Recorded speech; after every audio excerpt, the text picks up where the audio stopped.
Recording in progress.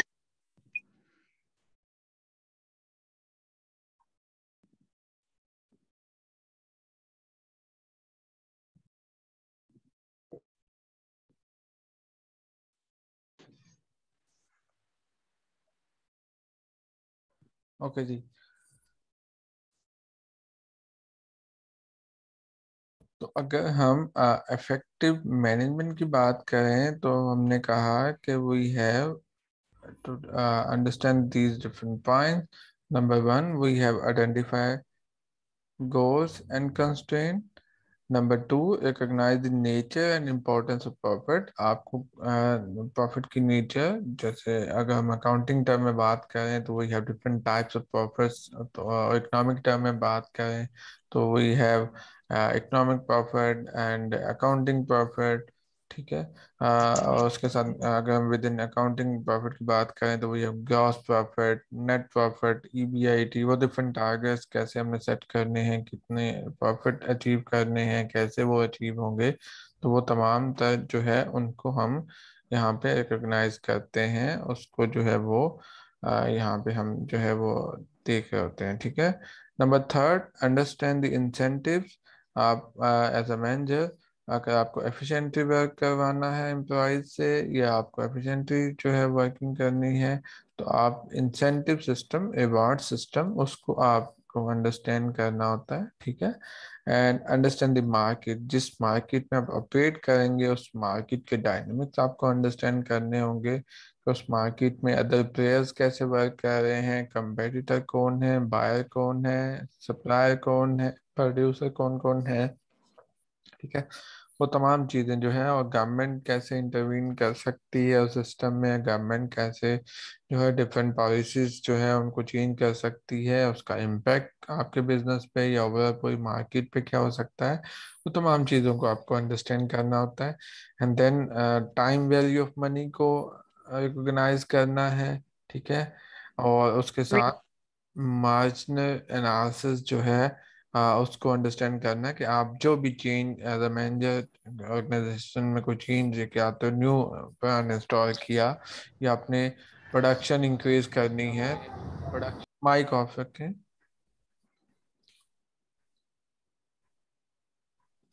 ठीक है। तो ये दीज 6 डिफरेंट पॉइंट्स, इनको हम खैर डिटेल से भी यहाँ पे देख लेंगे, और थ्रू आउट द बुक जो है अल्टीमेटली हम इफेक्टिव मैनेजमेंट को ही देख रहे होंगे कहीं ना कहीं। ठीक है। अ, अगर हम पॉइंट फर्स्ट की बात करें, इफेक्टिव मैनेजमेंट के फर्स्ट पॉइंट की हम बात करें, जिसमें हमने कहा कि आइडेंटिफाई गोल्स एंड कंस्ट्रेंट। तो आपके सबसे पहले the first step in making sound decision, आपका जो डिसीजन मेकिंग प्रोसेस तभी बेहतर होगा अगर आपके गोल वेल डिफाइंड होंगे। ठीक है। अगर कंपनी पॉइंट ऑफ व्यू से अगर आपके गोल ही डिफाइंड नहीं है, आपको अल्टीमेटली अचीव क्या करना है, तो ऑब्वियसली आपके डिसीजन जो है वो इफेक्टिव नहीं हो सकते। ठीक है। If your goal is to maximise your grade in the course, अगर आपको अब हम स्टूडेंट पॉइंट ऑफ व्यू या इंडिविजुअल पॉइंट ऑफ व्यू की हम बात करें, तो अगर आपको हाई ग्रेड अचीव करने हैं, तो आपको उसके अकॉर्डिंग फिर आप बिहेव करते हैं, अपना स्केड्यूलिंग करते हैं, आप एफर्ट पुट करते हैं, तो अल्टीमेटली आप वो गोल अचीव कर सकते हैं। If the goal is not defined, तो आपको जो है वो उस गोल को अचीव करने के लिए या अल्टीमेट टारगेट जो है उसको अचीव करने के लिए आप जो है वो प्रॉपर डिसीजन मेकिंग नहीं कर सकेंगे। और अगर गोल डिफाइन हो गया है, उसके बाद उस गोल को अचीव कैसे करना है। जैसे आप किसी बिजनेस पॉइंट ऑफ व्यू से बात करें तो हम कहते हैं कि हमने गोल सेट कर लिया कि हमें इतने रेवेन्यू जनरेट करने हैं, या हमें जो है इतने परसेंट प्रॉफिट जनरेट करना है। ठीक है। उस प्रॉफिट को जनरेट करने के लिए या उतना टर्नओवर करने के लिए, उतनी सेल करने के लिए, उतने रेवेन्यू जनरेट करने के लिए फिर आपको वो तमाम तर प्रोसेस अप करना होगा। आप को जो है वो प्रॉपर टीम चाहिए होगी, ह्यूमन रिसोर्स चाहिए होगा, आपको प्रोडक्शन के लिए मटेरियल चाहिए होगा, मटेरियल प्रोक्योरमेंट, वो तमाम चीज़ें, ठीक है। और उसके बाद जो है अल्टीमेटली आप जो है वो कैसे उनको यूटिलाइज करते हुए उसको प्रोडक्शन की तरफ लेके आते हैं, अल्टीमेटली जो है वो उसकी डिस्ट्रीब्यूशन की तरफ लेके जाते हैं, सेलिंग की तरफ लेके जाते हैं। उसके बाद जो है वो आप वो जो गोल आपने सेट किया होगा उसको कहीं ना कहीं जो है वो आप अचीव कर सकते हैं। और जब आपने गोल सेट किया, गोल सेट करने के बाद उसमें ऑब्वियसली आपके पास डिफरेंट हर्डल्स भी होंगी कि आप वो गोल अचीव, अगर आप इस एक सर्टेन डायरेक्शन में नहीं जाएंगे तो आप वो गोल अचीव नहीं कर पाएंगे। अगर आप स्टूडेंट पॉइंट ऑफ व्यू से बात करें, अगर आपको एक प्लस ग्रेड लेके आना है तो आप ऑब्वियसली आपको एक डेली बेसिस पे एक सर्टेन आवर्स जो है वो स्टडी के लिए स्पेंड करना होगे, ठीक है। तो अगर आप वो आवर्स स्पेंड नहीं करेंगे, प्रॉपर टाइम नहीं दे रहे होंगे, तो ऑब्वियसली तो आप वो गोल अचीव नहीं कर पाएंगे। अगर बिजनेस पॉइंट ऑफ व्यू से बात करें तो कंस्ट्रेंट क्या हो सकती है, आपका हो सकता है कि आपके पास इतना ज़्यादा फाइनेंस नहीं है, फाइनेंशियल कंस्ट्रेंट हो सकती है, आपके पास इन्वेस्टमेंट इतनी ज़्यादा नहीं है।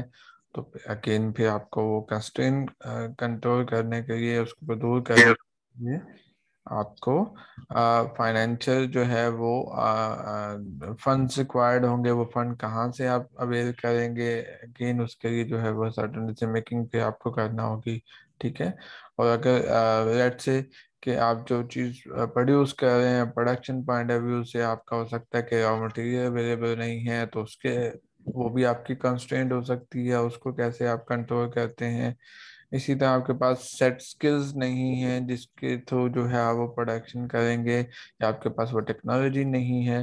तो constraint could be different type की कंस्ट्रेंट हमारे पास हो सकती हैं, उसको हम जो है फिर आपको जो है वो ना सिर्फ गोल को सेट करना होता है, उसके साथ साथ आपको अंडरस्टैंड करना होता है कि उन गोल को अचीव करने के दौरान आपको कौन कौन सी हर्डल्स, कौन कौन सी कंस्ट्रेंट जो है वो फेस करना पड़ सकती हैं, और उसको आप जो है उन कंस्ट्रेंट को कंट्रोल कैसे करेंगे, उनको जो है वो आप इफेक्टिवली जो है वो मैनेज कैसे करेंगे।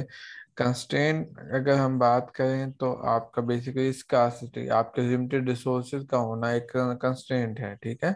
तो जो हम बात कर रहे हैं इकोनॉमिक्स की, कि economics is all about the scarce resources, within scarce resources आप कैसे डिसीजन मेकिंग करते हैं, it's all about the economics. और बिजनेस पॉइंट ऑफ व्यू से जब आप गोल सेट कर रहे होते हैं, उन गोल को अचीव करने के लिए ऑब्वियसली आपके पास जो है वो इस स्कार्सिटी का इशू होता है, कंस्ट्रेंट होती हैं, आपके पास लिमिटेड रिसोर्सेज होते हैं, लिमिटेड रिसोर्सेज को रहते हुए आपको गोल अचीव करना होते हैं, ठीक है।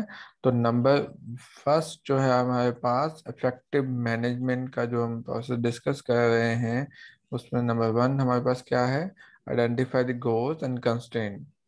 जी माइक ऑफ रखिएगा इफ।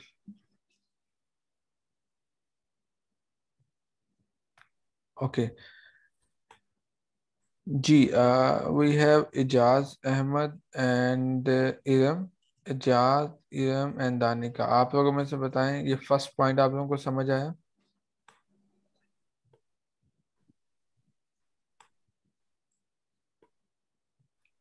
जी,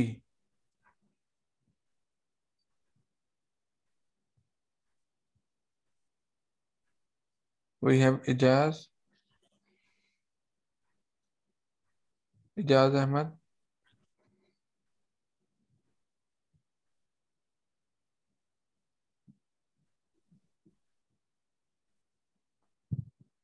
जी, इरम आप बताइएगा।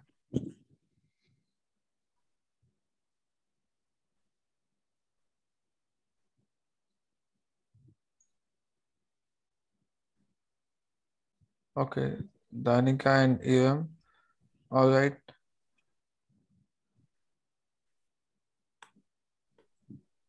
जी, जवेरिया आप बताइएगा। यस सर, समझ आया। ठीक है, ओके।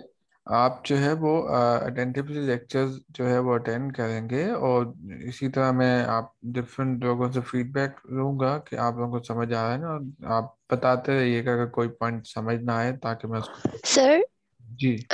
यूज मार्जिनल एनालिसिस आप एक बार क्लियर कर दें। जी, अब अभी देखो, ये फर्स्ट स्टेप को हमने डिटेल से डिस्कस करा, इसी तरह मैं वन बाय वन जो है तमाम तर जो 6 स्टेप्स हैं उन सब को हम डिटेल से डिस्कस करेंगे। ठीक है, मार्जिनल एनालिसिस को भी हम करेंगे। Okay sir. ओके। और एक और चीज मेक श्योर कर रहे हैं, जो भी आज हम डिस्कस करेंगे, जो हमारी नेक्स्ट क्लास होगी, उस क्लास में फर्स्ट 10 to 15 मिनट जो है वो आप लोगों से मैं रेंडमली जो है वो आप लोगों से डिफरेंट क्वेश्चन पूछूंगा। और ऑब्वियसली आपकी जो सिस्टम मार्किंग होगी उसमें जो है वो इंक्लूड होंगे। ठीक है। ओके। ऑलराइट। तो first step we have discuss identify goals and constraint. ठीक है। एंड सेकेंडली अगर हम बात करें तो अब आइडेंटिफाई द गोल्स, इसी में एक कॉन्सेप्ट जैसे हमने कहा कि profit maximisation is our goal. Company point of view से हम प्रॉफिट को मैक्सिमाइज, नॉर्मली ये कंसीडर किया जाता है कि प्रॉफिट मैक्सिमाइजेशन जो है, अगर हम होल सोसाइटी की बात करें तो एक बिजनेस बहुत ज़्यादा प्रॉफिटेबल है या प्रॉफिट अर्न कर रहा है, इसका मतलब ये है कि वो एक ज्यादा प्रॉफिट अचीव कर रहा है, तो बाकी कंपनी या बाकी लोग जो है हो सकता है कि उनके पास बहुत ज्यादा प्रॉफिट ना हो, वो उससे इफेक्ट हो रहे हो। तो बेसिकली अगर हम whole society point of view से या इकोनॉमिक टर्म में हम बात करें, profit is the only indicator कि वो ऑर्गेनाइजेशन या कंपनी जो है वो अच्छा परफॉर्म कर रही है या नहीं कर रही। क्योंकि जब जब कोई भी कंपनी हाई प्रॉफिट अर्न करेगी, वो इंडिकेशन होगी कि उस कंपनी ने जो भी रिसोर्सेज, क्योंकि हमें पता है कि लिमिटेड रिसोर्सेज हैं, उन लिमिटेड रिसोर्सेज को एफिशिएंटली यूज किया होगा, तो उसने वो प्रॉफिट को मैक्सिमाइज किया होगा, प्रॉफिट मैक्सिमाइजेशन का गोल अचीव किया होगा। तो अगर कोई भी बिजनेस या कोई भी कंपनी एक प्रॉफिट अर्न करती है, प्रॉफिट मैक्सिमाइजेशन का गोल अचीव करती है, इस वन ऑफ द इंडिकेशन के वो जो स्कार्स रिसोर्सेस उसने यूज किए, तो उसको अच्छे से यूटिलाइज किया। और बिजनेस पॉइंट ऑफ व्यू से और as a whole society point of view से जो है कोई भी बिजनेस अगर प्रॉफिटेबल है तो एक अच्छी इंडिकेशन होती है, क्योंकि आपके रिसोर्सेज जो हैं वो एज अ होल सोसाइटी जो इतना भी रिसोर्सेज होल्ड कर रहे हैं उनको एफिशिएंटली यूज किया जा रहा है। ठीक है। नंबर वन हमारे पास हो गया कि अंडरस्टैंड, आपने आइडेंटिफाई कर लिया गोल्स को और कंस्ट्रेंट को, कि कौन कौन से जो है वो आपके गोल्स हैं, और उसमें हार्डल्स, रुकावट, कंस्ट्रेंट कौन कौन सी हो सकती हैं। सेकेंडरी सेकंड पॉइंट है recognise the nature and importance of profit. ठीक है। अब there are different types of profit. जब आप डिसीजन मेकिंग करते हैं तो आप किस टाइप ऑफ प्रॉफिट की बात करते हैं। ठीक है। तो आपको वो रिकॉग्नाइज करना है, डिफरेंशिएट करना है कौन कौन से प्रॉफिट, और आपकी जो डिसीजन मेकिंग होगी वो किस प्रॉफिट की बेस पे होगी, वो तमाम चीजें जो है वो आपको अंडरस्टैंड करना होती हैं। ठीक है। The overall goal of the most of the firm is to maximise the profit और the firm value. Ultimate most of the organisation का purpose, although there are few non profit organisation भी होती हैं, उनका जो है वो सोसाइटी की वेलफेयर, वो तमाम अदर गोल्स हो सकते हैं, लेकिन अगर हम बिजनेस पॉइंट ऑफ व्यू से बात करें तो overall goal of the most of the firm यही होता है कि कैसे प्रॉफिट को मैक्सिमाइज करना है, या फर्म्स की वैल्यू, टोटल वर्थ को, ठीक है, मैक्सिमाइज करना है, इंक्रीज करना है। And the reminder of this book will detail strategies manager can use to achieve this goal. Obviously हम मैनेजरियल इकोनॉमिक्स में वो डिफरेंट स्ट्रेटजीज ही डिस्कस करेंगे कि कैसे प्रॉफिट को मैक्सिमाइज कर सकते हैं मैनेजर, ऑर्गेनाइजेशन वैल्यू को, फर्म्स वैल्यू को जो है वो कैसे मैक्सिमाइज कर सकते हैं। तो सबसे पहले हम यहाँ पे कुछ अंडरस्टैंड कर लेते हैं कि जब हम बात करते हैं ना कि नेचर ऑफ प्रॉफिट क्या होगी, टाइप ऑफ प्रॉफिट क्या होगी, तो हम एक्चुअली क्या कॉन्सेप्ट डिस्कस कर रहे थे, तो we have two types of profit. One is economic profit कहलाता है और दूसरा हमारे पास होता है अकाउंटिंग प्रॉफिट। ठीक है, सबसे पहले हम अकाउंटिंग प्रॉफिट की अगर बात कर रहे हैं, जब आप लोगों ने इनकम स्टेटमेंट का कॉन्सेप्ट होगा बिजनेस पॉइंट ऑफ व्यू से, जब इनकम स्टेटमेंट प्रिपेयर करते हैं तो आपके पास लास्ट में एक प्रॉफिट क्या जो है वो वैल्यू आ रही होती है, तो वो बेसिकली हम उसको कहते हैं, अकाउंटिंग टर्म में हमारा ये प्रॉफिट है। ठीक है, अकाउंटिंग प्रॉफिट हम उसको कहते हैं। ठीक है, अच्छा, अकाउंटिंग प्रॉफिट की हम बात करें तो हमारे पास इनकम स्टेटमेंट का, आपके पास थोड़ा आइडिया है ना इनकम स्टेटमेंट का? जी सियारा, आप? ओके, जी सर। ऑलराइट। इनकम स्टेटमेंट की अगर बात करें, जैसे जैसे लाइक कि आपका जो है वो टोटल सेल्स का रिकॉर्ड होता है, उसमें से हम cost of goods sold minus कर देते हैं तो हमारे पास ग्रॉस प्रॉफिट आ जाते हैं। ठीक है, चाहे हम ग्रॉस प्रॉफिट की बात करें, फिर ग्रॉस प्रॉफिट में से हम अपने ऑपरेटिंग एक्सपेंसेस जब माइनस करते हैं तो हमारे पास जो है वो EBIT, earning before interest and taxes आ रहे होते हैं, जिसको हम कहते हैं कि इंटरेस्ट और टैक्स के एक्सपेंसेस के अलावा बाकी तमाम तरह एक्सपेंसेस हम माइनस करने के बाद आपके पास एक प्रॉफिट का नंबर आ जाता है। फिर उसके बाद उसमें से हम इंटरेस्ट एक्सपेंसेस माइनस कर देते हैं अगर हमने कोई डेट लिया हुआ है। ठीक है, तो इंटरेस्ट की कॉस्ट माइनस करने के बाद हमारे EBT का नंबर आ जाता है, अर्निंग बिफोर टैक्सेस, और टैक्सेस डिडक्ट होने के बाद हमारे पास नेट प्रॉफिट आ जाते हैं। ठीक है, चाहे वो ग्रॉस प्रॉफिट हो, नेट प्रॉफिट हो, EBIT हो, EBT है आपके पास, ये तमाम तर प्रॉफिट कौन से हैं? ये तमाम तर प्रॉफिट अकाउंटिंग प्रॉफिट्स हैं। ठीक है, you can set the target कि आपको इतना ग्रॉस प्रॉफिट अचीव करना है, you can set the target कि आपको। जी, is there any question? Okay, ठीक है, तो अकाउंटिंग प्रॉफिट क्या होगा कि उस में हम बेसिकली क्या कर रहे होते हैं कि जो भी आपके पास आपके डिफरेंट फाइनेंशियल स्टेटमेंट जो है वो आपको पोर्ट्रे कर रही होती हैं, उन प्रॉफिट की अगर हम बात करें तो वो हमारे पास it could be gross profit, it could be net profit, EBIT, EBT। ठीक है, वो तमाम तरह जो है आपके अकाउंटिंग प्रॉफिट जो है वो कहलाते हैं। अगर हम कहें कि हमें बिजनेस पॉइंट ऑफ व्यू से 20%, 25% या वट एवर द परसेंट इतना प्रॉफिट जनरेट करना है, वो हमारा एक सेट टारगेट है। ठीक है, अब उस प्रॉफिट को हम कह रहे हैं कि वो हमारा अकाउंटिंग प्रॉफिट है। एक्चुअली इकोनॉमिक प्रॉफिट और अकाउंटिंग प्रॉफिट में डिफरेंस क्या है कि हम जो है हमारे पास दो। जी माइक ऑफ रखिएगा प्लीज। ओके, हमारे पास बिजनेस पॉइंट ऑफ व्यू से अगर हम बात करें तो ऑब्वियसली आप जब भी कोई बिजनेस रन करोगे, आप प्रॉफिट की स्टेज पे तभी पहुंच सकोगे जब आप एक सर्टेन कॉस्ट जो है बेयर कर रहे होगे। आप प्रोडक्शन करोगे, उस पे आपको कॉस्ट आएगी। ठीक है, कॉस्ट बेयर करने के बाद आप कहते हो कि जैसे हमने अभी बात करी कि एक तरफ हमारे पास सेल्स होती है, सेल में से हम cost of goods sold minus करते हैं। ठीक है, आ, उसके बाद ही हमारे पास ग्रॉस प्रॉफिट आता है। तो जो ग्रॉस प्रॉफिट आया वो बेसिकली हमारे पास अकाउंटिंग प्रॉफिट है, उसमें से हमने cost of goods sold minus कर दी। Cost of goods sold basically क्या होती है कि वो तमाम तर कॉस्ट जिसका रिकॉर्ड हमारे पास हो। ठीक है, मॉनेटरी टर्म में, फाइनेंशियली अगर हम बात करें इन रुपीज, इन डॉलर्स, हमारे पास उसका रिकॉर्ड है, वो हमें जो है वो नजर आ रहा है कि इतनी कॉस्ट है, कॉस्ट ऑफ गुड्स सोल्ड इतनी है, ये एक्सपेंसेस हमारे इतने हैं। उसके बाद उसको हम जो है वो मॉनेटरी टर्म में जो है वो कैलकुलेट कर सकते हैं, उसको जो है जो हम जो है वो डिटरमिन किया जा सकता है। तो अकाउंटिंग प्रॉफिट हमारे पास वो तमाम तर प्रॉफिट जिसमें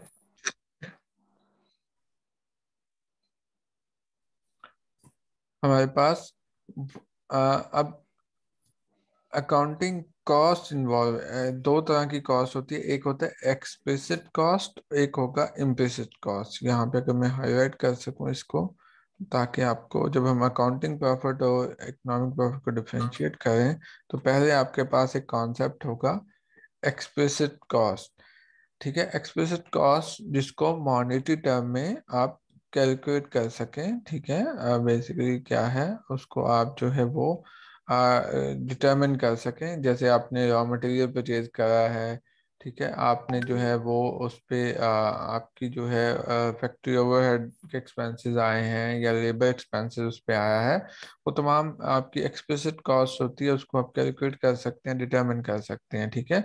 आप जब सेल में से वो तमाम तर एक्सपेंसेस और तमाम चीज़ें माइनस करते हैं तो आपके पास अकाउंटिंग प्रॉफिट आ जाता है, ठीक है। लेकिन एक कॉस्ट होती है इम्प्लिसिट कॉस्ट। इम्प्लिसिट कॉस्ट क्या होगी कि आपने इकोनॉमिक्स में एक कॉन्सेप्ट हमने पढ़ा था अपॉर्चुनिटी कॉस्ट का, ठीक है। अपॉर्चुनिटी कॉस्ट क्या होती थी?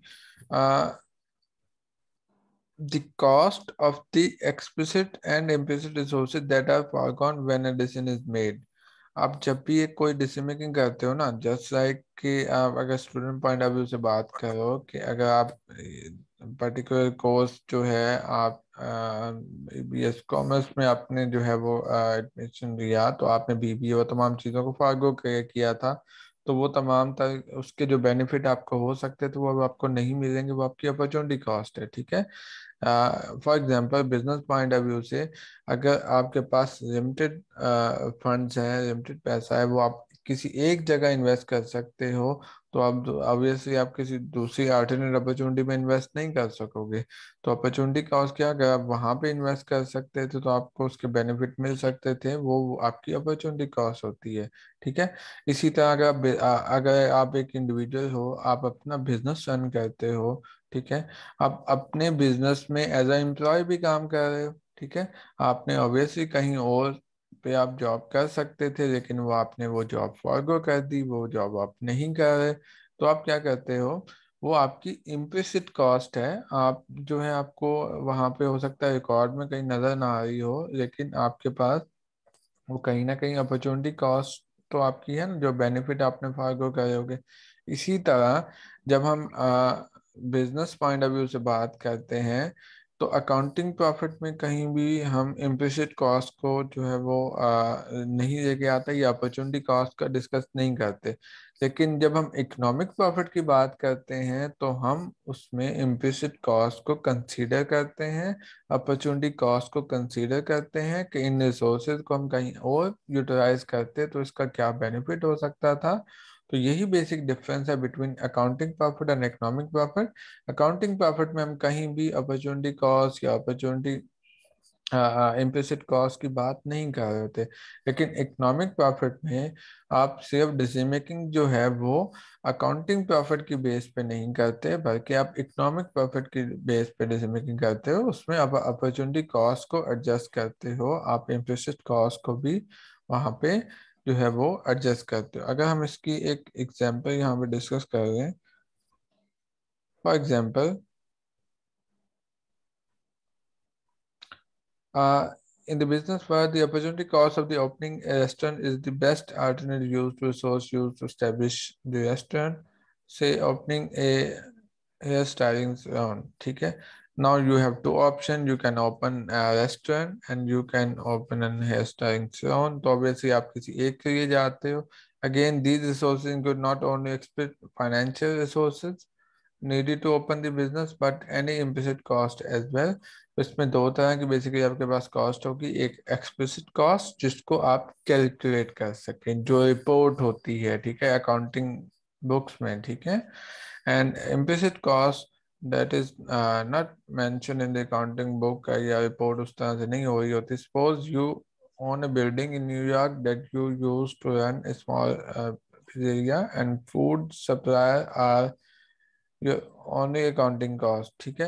लेट्स से कि आप किसी आप एक बिल्डिंग ओन करते हैं, उसी बिल्डिंग में आप एक स्मॉल फूड का बिजनेस कर रहे हैं। जब आप वो बिजनेस कर रहे हैं तो आपकी मेजर जो कॉस्ट आती है वो फूड की सप्लाई की कॉस्ट आती है, ठीक है, ठीक है। उस फूड की सप्लाई, आप जो भी आप फूड प्रोड्यूस करने के लिए आपको जो है वो आप कॉस्ट आ रही है, वो आपकी एक्सप्लिसिट कॉस्ट होगी, वो आप वहाँ पे मेंशन कर देंगे। or at the end of the year your accountant inform you that the cost were 20,000, आपको इन्फॉर्म किया, अकाउंटेंट जो है वो आपको बताते हैं कि 20,000 जो है वो आपकी कॉस्ट थी, एंड दैट योर रेवेन्यू वर 1 लाख। ठीक है, ये 1 लाख का आपने रेवेन्यू जनरेट करा, और 20,000 जी हमारी फूड की सप्लाई की जो कॉस्ट थी, एंड दस योर अकाउंटिंग प्रॉफिट, आपका अकाउंटिंग प्रॉफिट, हमारा अकाउंटिंग प्रॉफिट जो है वो 80,000 हो गया। ठीक है, तो इस टर्म में अगर हम बात करें, एक बिजनेस अगर आप रन कर रहे हैं, यहाँ पे जो एग्जांपल डिस्कस की गई है कि एक फूड का बिजनेस था, अगर आप अपनी बिल्डिंग पे वो बिजनेस कर रहे हैं तो आपकी जस्ट कॉस्ट क्या होगी, फूड सप्लाई, वो तमाम आपकी कॉस्ट होगी जो फूड को प्रोड्यूस करने के लिए जो है वो आप कॉस्ट बेयर कर रहे हैं, या उसकी डिस्ट्रीब्यूशन, उसकी सप्लाई पे आपकी कॉस्ट आ रही होगी। तो आपकी लेट्स से यहाँ पे 20,000 टोटल कॉस्ट। जी क्वेश्चन, जी is there any question? Okay, let's say कि 20,000 की टोटल कॉस्ट थी फूड सप्लाई की, और 1 लाख की सेल थी, रेवेन्यूज थे, revenues minus cost, we got accounting profit. तो हमारे पास यहाँ पे अकाउंटिंग प्रॉफिट आ गया। अब अगर आप डिसीजन मेकिंग करेंगे on the basis of accounting profit, तो वहां पे आप इम्प्लिसिट कॉस्ट या अपॉर्चुनिटी कॉस्ट को कंसीडर नहीं कर रहे। जिस बिल्डिंग में आप बिजनेस रन कर रहे हैं वो बिल्डिंग आप खुद ओन करते हैं, इसलिए आपको, आपने वहां पे उसकी कॉस्ट जो है वो डिटरमिन नहीं की। आप उस बिल्डिंग को रेंट पे देते या उस पे कोई और बिजनेस कर रहे होते तो आप एक रेंटल इनकम जनरेट की जा सकती थी। तो इस केस में अगर आप अपना बिजनेस रन करेंगे तो आपको वो रेंट नहीं मिल रहा होगा, और वो रेंटल इनकम बेसिकली आपकी क्या है, वो इम्प्लिसिट कॉस्ट है जो आपने यहाँ पे रिपोर्ट नहीं की। ठीक है, वो आपकी अपॉर्चुनिटी कॉस्ट है, आप उस बिल्डिंग का रेंट अवेल कर सकते थे। तो अकाउंटिंग प्रॉफिट में आपके पास क्या है कि जो आपकी टोटल डायरेक्ट कॉस्ट आई है उसमें उसको माइनस कर देते हैं टोटल रेवेन्यू से, तो वी गॉट अकाउंटिंग प्रॉफिट। लेकिन अगर हम इसी को एक्सटेंड करें, these accounting profit overstated your economic profit, आपके जो ये अकाउंटिंग प्रॉफिट है, जब आप डिसीजन मेकिंग करते हैं तो उसमें से एक मेजर एस्पेक्ट कि आपने बिल्डिंग वो आपको ओन करते थे उसको आपने इग्नोर कर दिया, डिसीजन मेकिंग में आपने उसको कंसीडर नहीं करा। ठीक है, हो सकता है कि अकाउंटिंग प्रॉफिट ये शो कर रहा है, जैसे अभी इस केस में 80,000 का प्रॉफिट है, तो आप कहते हैं it's a profitable business, you can invest more money into that business. आप डिसीजन मेकिंग करते हुए आप अकाउंटिंग प्रॉफिट की बेस पे जो है वो कुछ चीज़ों को इग्नोर कर रहे होते हैं। लेकिन जब हम इकोनॉमिक टर्म में बात करें तो आपको तमाम तरह हिडन कॉस्ट, अपॉर्चुनिटी कॉस्ट को भी इंक्लूड करते हैं। अच्छा, because cost include only accounting cost, क्योंकि इसमें सिर्फ हमने अकाउंटिंग कॉस्ट कंसीडर करी थी। First, the cost do not include the time you spend running the business, आप खुद एज अ ऑनर उसमें अपनी एफर्ट पुट कर रहे हैं, वो आपने इन्वॉल्व नहीं करी। ठीक है, had you not run the business you could have work for somewhere else, आप बिजनेस अपना रन कर रहे हो, आप कोई और जॉब कर सकते थे, वो आपकी अपॉर्चुनिटी कॉस्ट होगी, उसका बेनिफिट आपको सैलरी नहीं मिल रही होगी।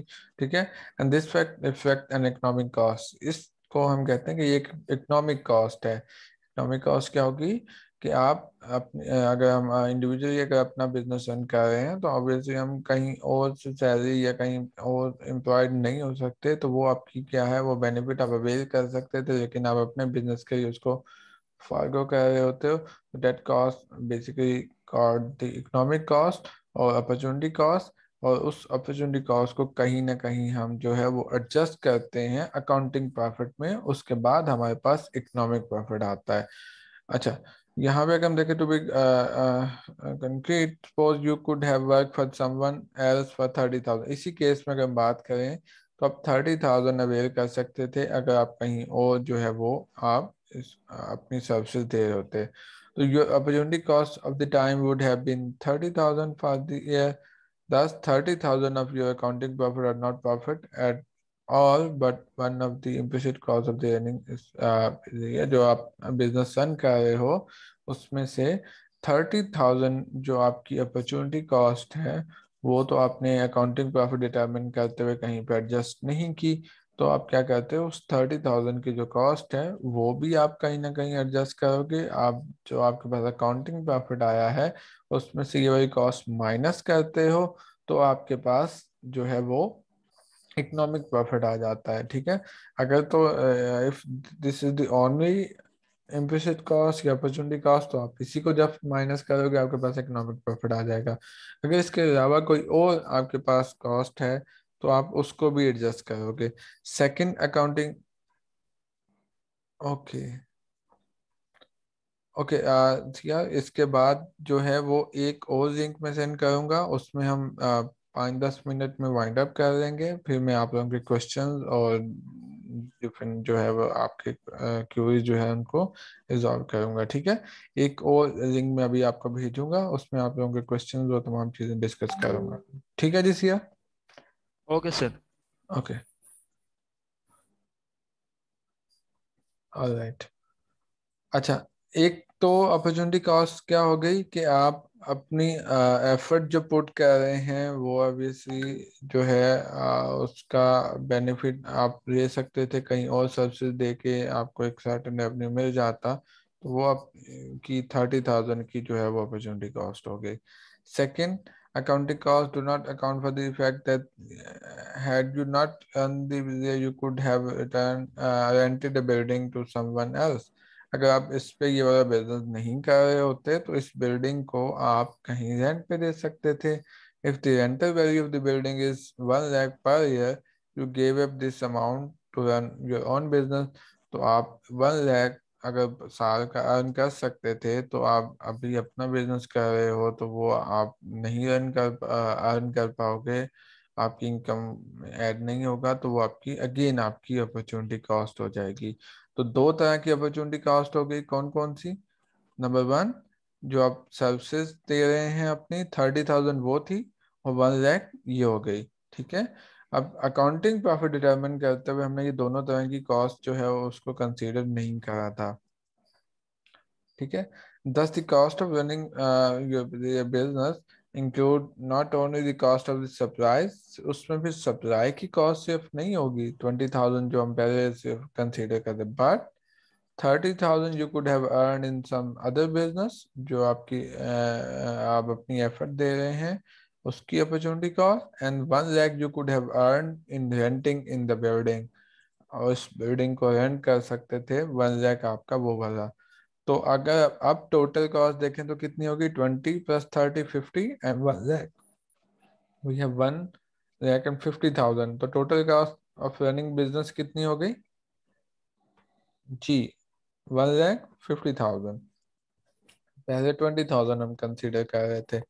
The amount you give up to run your business, अब हमारे पास जो है 150 जो है वो टोटल कॉस्ट। अगर हम इकोनॉमिक टर्म में, अगर इकोनॉमिक डिसीजन मेकिंग की बात करें, considering the revenue of 1 lakh, you actually loss. अब 1 लाख का आपके पास रेवेन्यू था, 150 माइनस कर दे उसमें तो -50,000 आ जाएगा। इसका मतलब यह है कि आपका 50,000 का लॉस हो रहा है अगर हम इकोनॉमिक टर्म में बात करें। ठीक है, एक ऐसा बिजनेस जो अकाउंटिंग टर्म में आपको प्रॉफिटेबल लग रहा था, लेकिन जब उसमें आपने अपॉर्चुनिटी कॉस्ट को इंक्लूड करा तो आपने इकोनॉमिक प्रॉफिट देखा तो वो लॉस इनकर कर रहा था। तो इसलिए हम कहते हैं कि हमें जो है वो, अगर हम फर्स्ट पॉइंट जो हमारा मेजर, जिस पॉइंट को हम डिस्कस कर रहे हैं, recognise the nature of profit. आपको प्रॉफिट की नेचर रिकग्नाइज करनी है, either you are talking about the accounting profit और इकोनॉमिक प्रॉफिट। ठीक है, अकाउंटिंग प्रॉफिट क्या है कि आप डायरेक्ट जितनी भी कॉस्ट है जिसको आप कैलकुलेट कर रहे होते हैं और जिसको आप रिपोर्ट कर रहे होते हैं, जैसा वो कंसीडर करते हैं, और उसके बाद आपके पास जो है वो अकाउंटिंग प्रॉफिट्स आ जाते हैं। अब एक तो डिसीजन ये है कि आप on the basis of accounting profit decision making कर रहे हैं, और दूसरा आपके पास है इकोनॉमिक प्रॉफिट। इकोनॉमिक प्रॉफिट क्या होगा? उसमें आपको अपॉर्चुनिटी कॉस्ट को एडजस्ट करना होगा, इम्प्लिसिट कॉस्ट को जो है वो आपको एडजस्ट करना होगा, और जब आप उसको एडजस्ट करते हैं तो उसके बाद जो प्रॉफिट आएगा वो आपका इकोनॉमिक प्रॉफिट होता है। ठीक है जी, यहाँ पे बताइएगा इकोनॉमिक प्रॉफिट और अकाउंटिंग प्रॉफिट का डिफरेंस समझ आया? Yes sir. Okay good, okay.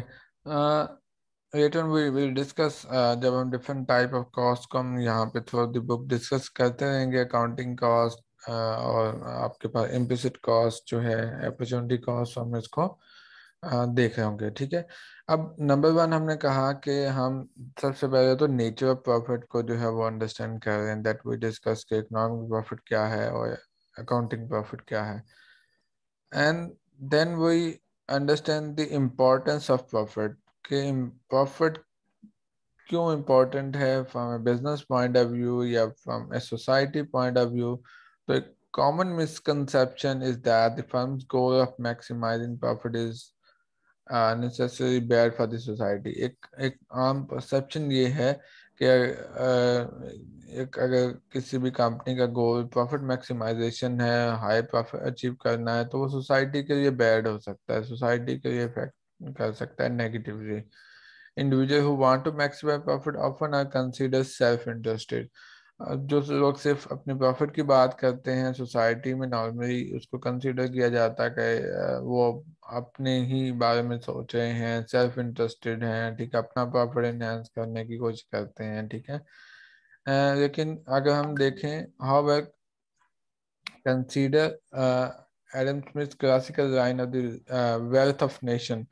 अगर हम वेल्थ ऑफ नेशन की बात के पॉइंट ऑफ व्यू से बात करें, it is not out of the benevolence of the butcher, the borrower and the baker, that basically इसमें क्या है कि अब सोसाइटी के पॉइंट ऑफ व्यू से अगर हम देखें तो सोसाइटी जो है कलेक्टिवली, वो जितने भी सोसाइटी के रिसोर्सेज हैं उसको कलेक्टिवली हम लोग होल्ड कर रहे होते हैं, उसकी ऑनरशिप जो है होल सोसाइटी की होती है। ठीक है, अब अगर कोई एक बिजनेस प्रॉफिटेबल होगा तो उसका मतलब ये है कि उसने जो रिसोर्सेज यूज किए होंगे उस प्रॉफिट को जनरेट करने के लिए, ऑब्वियसली उसने उस रिसोर्सेज को एफिशिएंटली यूज किया होगा, तो ही उसने कहीं ना कहीं हाई प्रॉफिट जनरेट किए होंगे ना। ठीक है, तो कहते हैं कि यहाँ पे अगर प्रॉफिट मैक्सिमाइजेशन गोल है तो इसका मतलब ये है कि वो रिसोर्सेज को, स्कार्स रिसोर्सेज, लिमिटेड रिसोर्सेज को अच्छे से यूज किया जा रहा है। अगर तो प्रॉफिट नहीं है, लॉसेज हो रहे हैं, लॉसेज जनरेट किए जा रहे हैं, तो इसका मतलब ये कहीं ना कहीं इनएफिशिएंसी है, उन रिसोर्सेज को अच्छे से यूटिलाइज नहीं किया जा रहा, जो सोसाइटी एज अ होल जो है कलेक्टिवली जो है ओन कर रही है।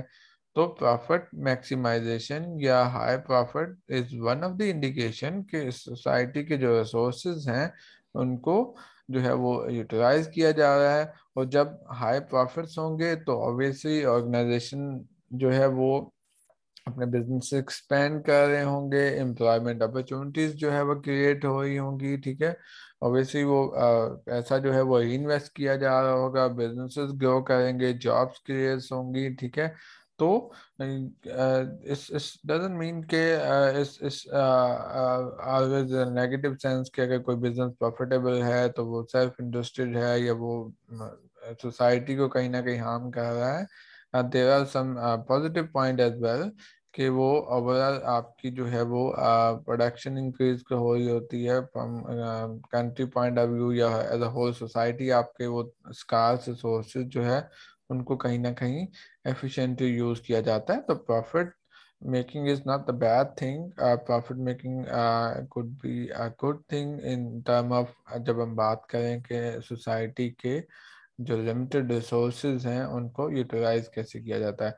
एंड अनदर प्रॉफिट जो है, अगर आप कहें कि किसी भी बिजनेस का प्रॉफिटेबल होना एक सिग्नल है कि वो प्रॉफिट टेबल बिजनेस है, तो वो एक अच्छी परफॉर्मेंस दे रहा है, वो बेटर जो है उसमें रिसोर्सेज को यूटिलाइज किया जा रहा है और उस मैनेजर जो है वो एफिशिएंटली वर्क कर रहा है, तमाम तर चीज़ों को एफिशिएंटली कंट्रोल कर रहा है।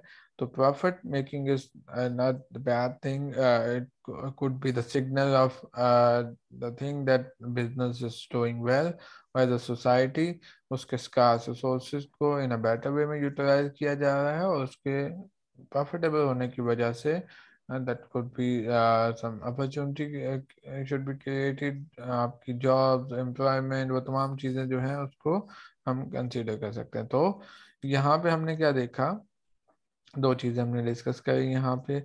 सेकंड पॉइंट में recognise the nature of profit, हमने अकाउंटिंग वर्सेस इकोनॉमिक प्रॉफिट को डिफरेंशिएट करा, और फिर हमने इम्पोर्टेंस ऑफ प्रॉफिट के प्रॉफिटेबल होना, अगर हम एक सेट करते हैं गोल एक बिजनेस का प्रॉफिटेबल होना, उस प्रॉफिट की इम्पोर्टेंस क्या है, अगर प्रॉफिटेबल बिजनेस